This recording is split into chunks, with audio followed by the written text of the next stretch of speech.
Attention! Information about this case is taken from open sources on the Internet.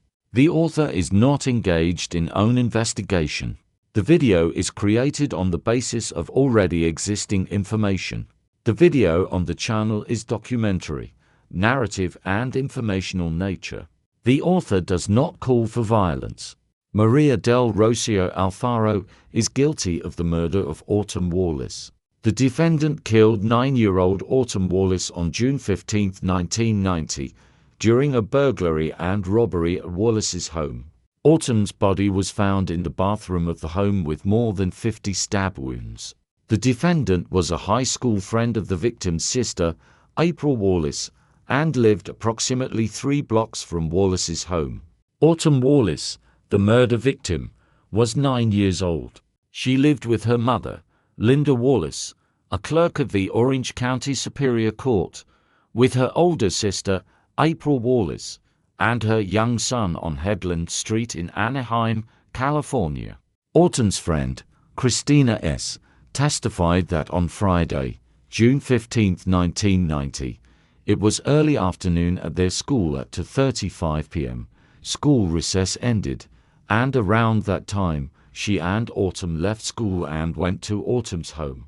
3 of Wallace's neighbors testified that on the afternoon of Autumn's murder, they each separately saw a reddish or golden bronze Monte Carlo parked in Wallace's driveway and 2 Hispanic men standing nearby, facing the street. One of the men was holding a child, approximately 18 months old. The man and the child were later identified as Antonio Shorty Reynoso.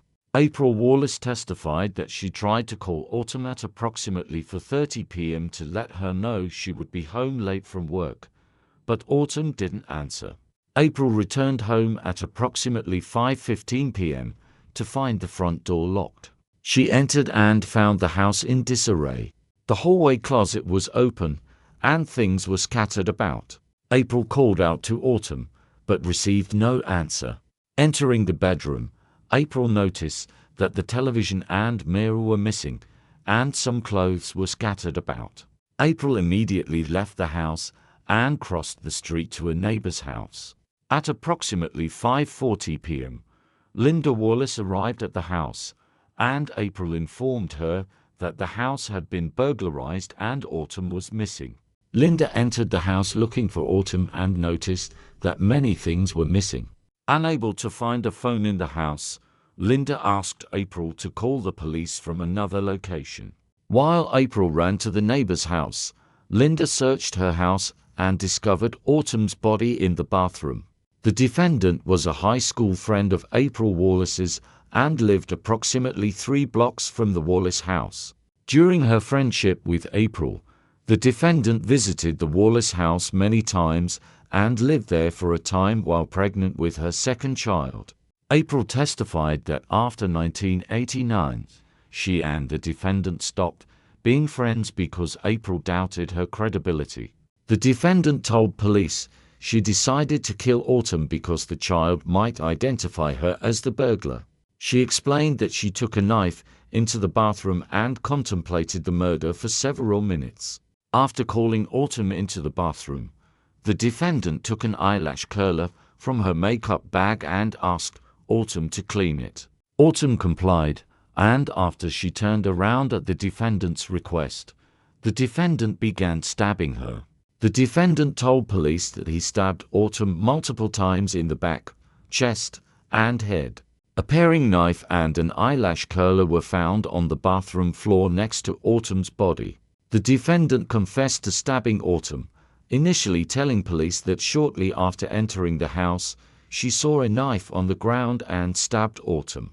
Later, during questioning, the defendant told police that she noticed and picked up a knife lying on a washing machine or dryer near the bathroom, then called Autumn into the bathroom and stabbed her. The defendant subsequently described taking the knife from a kitchen drawer after Autumn let her into the house. The defendant repeatedly claimed to have acted alone in Autumn's murder and repeatedly denied that any of the men who came with her to the Wallace home knew of the defendant's plans to rob the house. The coroner testified that the angle of most of the wounds indicated they were inflicted simultaneously, and that the paring knife found on the floor near the murder scene and entered as Exhibit 61 had a configuration and appearance that could easily have caused most, if not all, of the injuries. Regarding at least one of the wounds, the coroner could not definitively confirm that it was inflicted with a paring knife. During the police investigation, Linda Wallace reported that a carving knife with a 12-inch blade had disappeared from her home.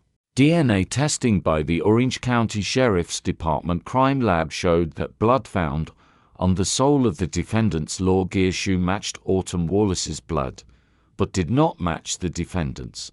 Several shoe prints found on the linoleum near the bathroom revealed the same general class characteristics as the defendant's Law Gear shoe prints. Furthermore, the defendant's fingerprints and palm prints matched some of the 26 fingerprints and a palm print found in various locations in the house. A paring knife and eyelash curler were found on the bathroom floor near Autumn's body. The defendant told police that she then removed the television from April's room and the VCR from the living room and carried them to the car, where Reynoso and the driver were waiting with Manny.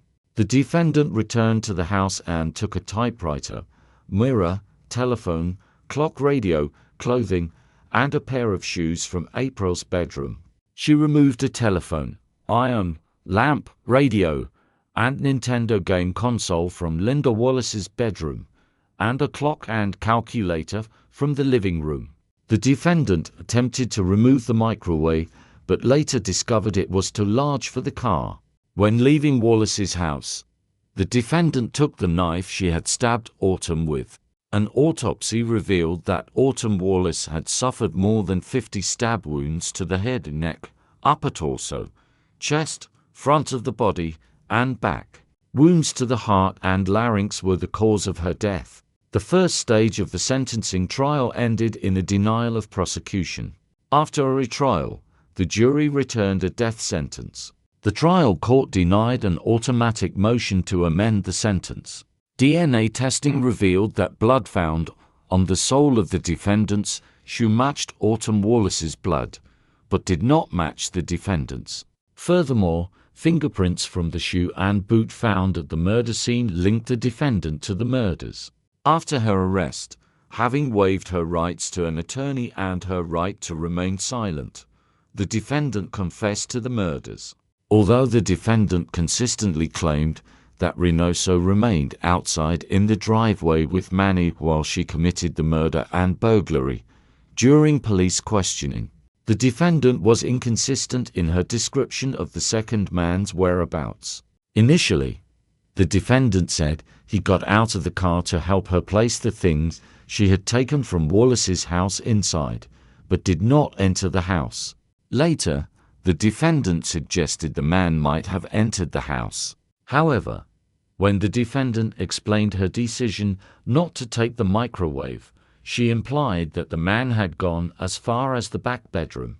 The defendant did not testify at the guilty plea, but claimed that the man who brought her and her accomplice to Wallace's home pressured her to kill Autumn, threatening the lives of herself and her family.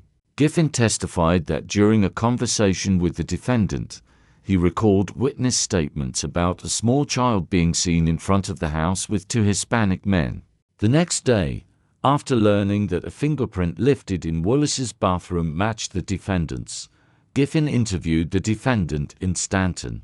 The defendant denied any involvement in the crimes. Sometime after the murder, the defendant left a bag of clothes at the house where they occasionally stayed overnight. Rulers testified that the clothes belonged to the defendant. The defendant called Rulers and asked her to leave a bag of clothes outside because she was leaving for Mexico early the next morning, but she never returned to pick them up. Investigator Giffen retrieved the bag from Rulers on June 24, 1990. During the search of the bag, Cueva was the father of the defendant's youngest children. The defendant was addicted to heroin and cocaine, and on the day of the murder, she left Cueva's home at approximately 11 a.m. to buy drugs, taking Manny with her. An unidentified acquaintance drove the defendant to the Anaheim neighborhood known as Little Tijuana, where she found a man named Juan, who worked with her mother at Disneyland. Juan directed the defendant to a neighboring apartment, where rumor had it that some guy downstairs named Juro was selling drugs. The defendant left Manny with Juan in his apartment, while she and another woman named Sabrina went to buy drugs, purchasing 2 dime bags each of cocaine and heroin. Afterward, the defendant and Sabrina returned to Juan's apartment, where they prepared and injected the drugs until approximately 2 p.m. Cueva was the father of the defendant's youngest children. The defendant was addicted to heroin and cocaine, and on the day of the murder, she left Cueva's home at approximately 11 a.m. to buy drugs, taking Manny with her. An unidentified acquaintance drove the defendant to the Anaheim neighborhood known as Little Tijuana, where she found a man named Juan who worked with her mother at Disneyland. Juan directed the defendant to a neighboring apartment, where rumor had it that some guy downstairs named Juro was selling drugs. The defendant waived her right to testify in her own defense, and the defense called no witnesses. The jury found the defendant guilty of the charges and upheld the allegation that she used a knife to commit the crime, as well as the special circumstances that she committed murder during the first-degree burglary and robbery.